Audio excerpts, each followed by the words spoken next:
গর্ভাবস্থায় রক্তপাতকে কখনো অবহেলা করবেন না। অনেকে মনে করেন গর্ভাবস্থায় রক্তপাত ব্যাপারটি স্বাভাবিক। আসলে ব্যাপারটি স্বাভাবিক না, এটি হতে পারে একটি সতর্কতা সংকেত।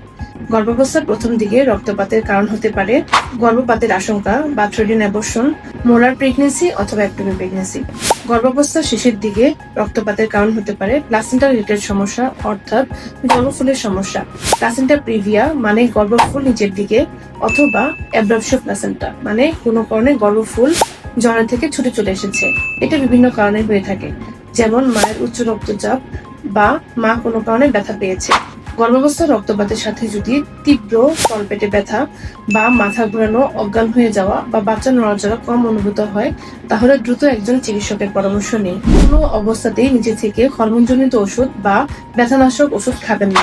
একজন চিকিৎসকের পরামর্শ নিন, প্রয়োজনে পরীক্ষা নিরীক্ষা করুন, গর্ভাবস্থার রক্তপাতের কারণ খুঁজে বের করুন এবং সেই অনুযায়ী তার ব্যবস্থাপনাপত্র গ্রহণ করুন। মনে রাখবেন, দ্রুত ব্যবস্থাপনায় কেবলমাত্র একজন মা এবং শিশুকে নিরাপদে রাখতে পারে।